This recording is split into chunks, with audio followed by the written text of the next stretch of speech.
But as soon as your pressure difference increases, like if your blood pressure increases and goes to 80, your cardiac output's now 2. So again, sort of show you need to have tight blood pressure control. All right, so some pitfalls. So there's a lot of problems that can happen. We're going to just talk about a few common ones. So just to give a little vignette, you have a 50-year-old with hypertension, hyperlipidemia, systolic CHF secondary to dilated cardiomyopathy, whose status post-discharge from LVAD placement 1 week ago, who presents to the ED with an episode of syncope and persistent lightheadedness for 10 minutes. On history, you discovered he's still awaiting the arrival of his medications from his medical pharmacy, and he's been off his medications for 1 week. On exam, you appreciate a hum.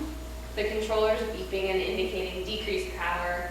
His MAP is measured at 95 millimeters mercury using Doppler over the brachial artery.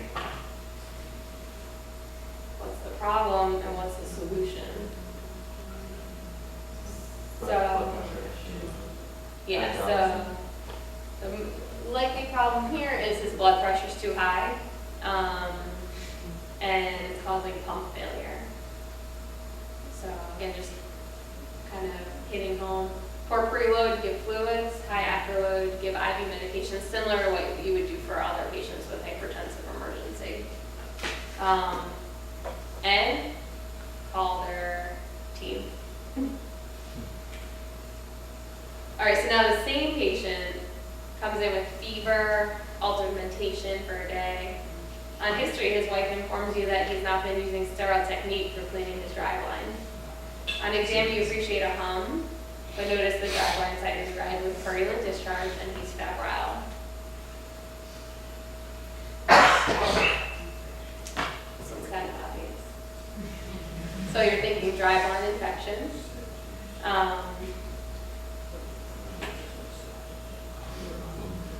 So that one looks pretty bad. So it's a very sophisticated machine, so you want to check all the lines, the connections, the warning lights. If needed, replace the controller.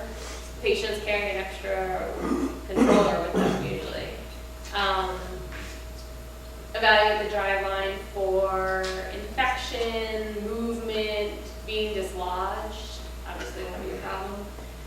Make sure everything's connected to the controller tightly. Driveline infections are usually skin bugs, so staph strep. Could be possible enterococcus, but deeper infections, if you think there's a pump infection, you do want to cover for gram-negatives. And honestly, I'd probably just broadly cover somebody like this if they came in, as I'm sure most of you would. Consult CT surgery. Battery challenges. So hopefully this would be one of the simpler fixes if a patient comes in with low battery power. Again, all of them, their families, their parents, they're all trained on how to change the batteries. So again, this particular pump, the hardware, these are the battery indicators. So change the batteries if necessary. Obviously, change one battery at a time, because if you pull both out, it's going to turn off. Can the patient survive without the pump? Yeah, exactly. It depends on their native cardiac function, potentially, but some can't. Some models have a power base that allows you to connect the device to wall power, which is also helpful.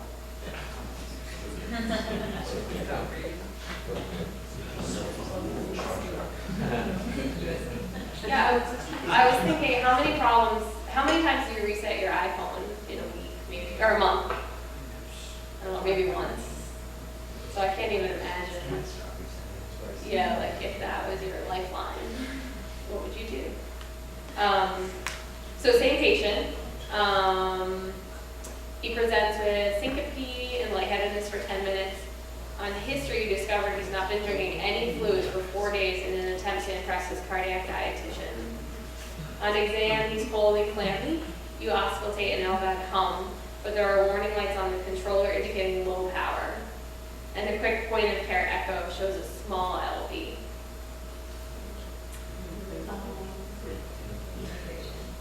Yeah, dehydration, poor preload, and this is actually putting him at risk for what's called a suction event. So a suction event is when the LV is not filling properly.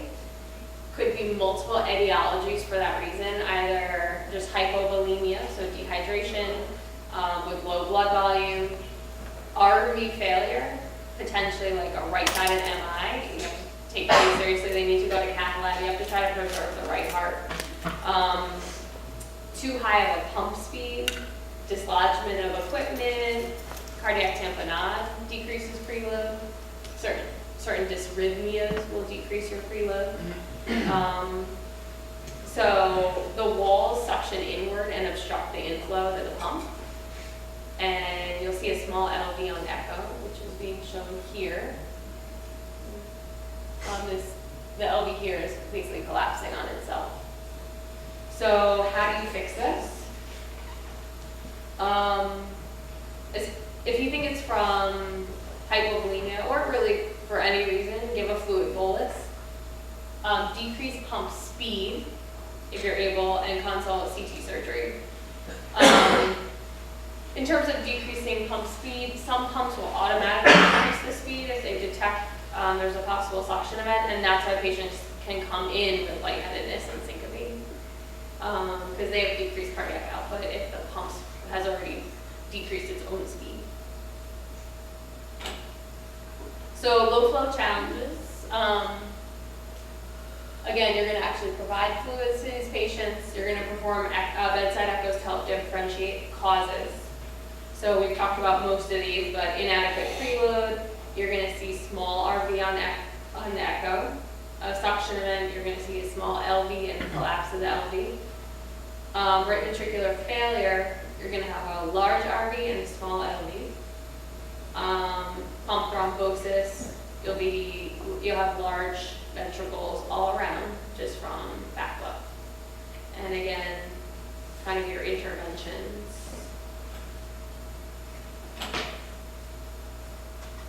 Pump thrombosis can be a particular problem, especially one of the common models, the HeartMate 2.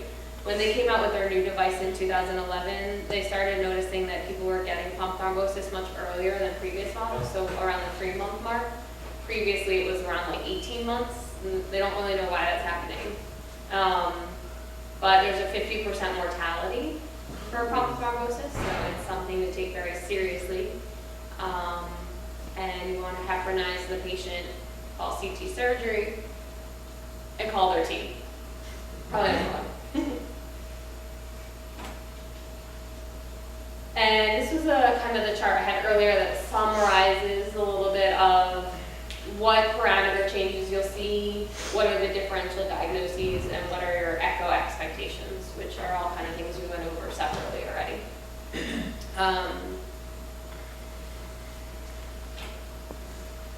So a quick summary on LVADs. Listen for the LVAD. Don't expect a pulse. That's normal for these patients, so don't freak out. Blood pressure measurement and management is key. Focus on simple things, so change the battery, change the controller, potentially give a fluid bolus, do your echo, call the team, consult experts early, and pray. All right, so another quick video. So this is a young patient. He didn't say in the video, I think he's probably in the early 30s. And this just goes to show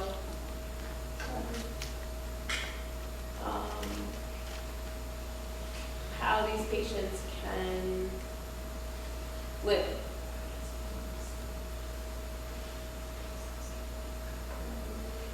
choice to go with in my situation. It was just a normal recovery after a heart surgery, doing a little bit more each day, progressing my activity a little bit more each day, and able to get back home and resume my roles as a mother and a wife. And oopsie, sorry.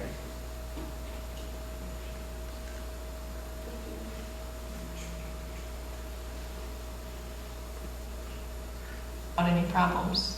And I really don't feel limited at all. Maddie knows what it is that I have, and she knows that it's a heart pump, and so she's very good now that she's 2 with helping change my batteries. So even a 2-year-old can do it. Gives me some faith. I am still able to participate in quite a few activities in the community. It is amazing to have the LVAD to have kept her here. The alternative of her not being here versus life with a pump is an easy choice. All right, so people can have good quality life after an LVAD. I think in that video, that was already a few years old, but that patient had already had her LVAD for 2 years.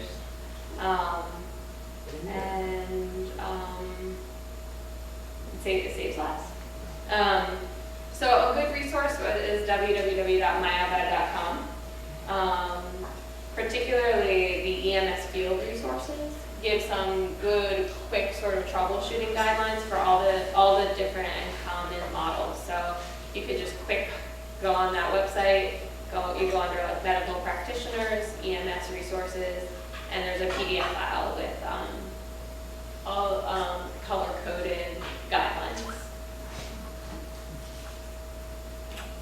All right, so a little bit quicker on ECMO, extracorporeal membrane oxygenation. It can also be called ECLS, extracorporeal life support, or ECPR, extracorporeal cardiopulmonary resuscitation. There's a couple reasons why you might consider using it. So we'll just talk about a couple of these things. So there's 2 types. There's VV and there's VA. So VV is veno-venous. It relies on the patient's inherent cardiac output to pump blood to the left side of the body. So it's used for lung pathology, so acute lung failure. VA, veno-arterial, is used for cardiac pathologies, acute heart failure. It does not rely on the patient's own cardiac output. The machine has an oxygenator and a pump. So generally, indications for considering ECMO. If the patient was healthy prior to their respiratory or cardiac arrest, you want to consider it. If whatever therapy or time they're given is expected to be curative, you want to consider it. And if their event is reversible. So again, an elderly patient with end-stage, cancer, not the best candidate. A young patient who has lung failure from H1N1, which was actually an epidemic that where they started using ECMO a lot again in 2009, could be a good candidate. And generally speaking, you want to start considering ECMO if the patient has these indications and has an expected mortality from whatever they're suffering from of about 50%. And you really want to try to initiate ECMO if their mortality is higher, like 75 to 80%. Specifically for VV ECMO, it's used again with lung pathology. You're relying on the patient's own cardiac output to pump the blood. Some validated inclusion criteria are a Murray score greater than 3. Murray score, you gain points for certain PaO2 to FiO2 ratio. For the more quadrants affected on a chest x-ray, the more points, the peak value, and a calculated compliance. So that's what goes into the Murray score. You want them to have been ventilated less than 7 days, not be older than 65 and have a reversible pathology. So again, some acute lung failure pathologies where you might be considering ECMO include pneumonia, ARDS, basically, generally ARDS is probably the biggest indication from inflammation or infection,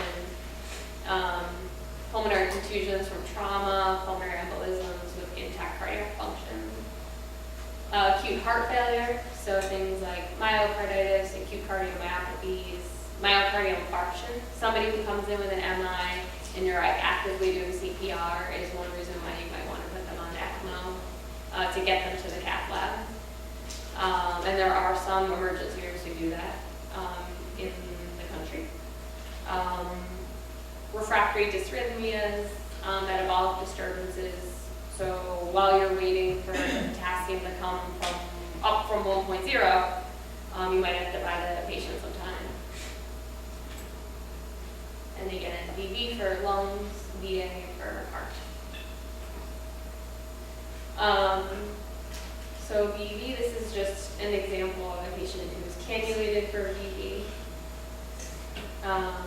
Generally use the femoral vein on one side and then the femoral vein on the other side, which is depicted here, or the internal jugular vein.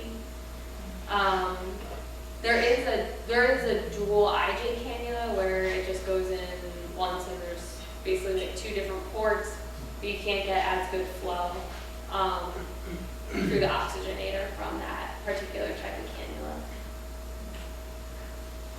VA, again, usually it's the femoral vein and on one side and the femoral artery on the other side.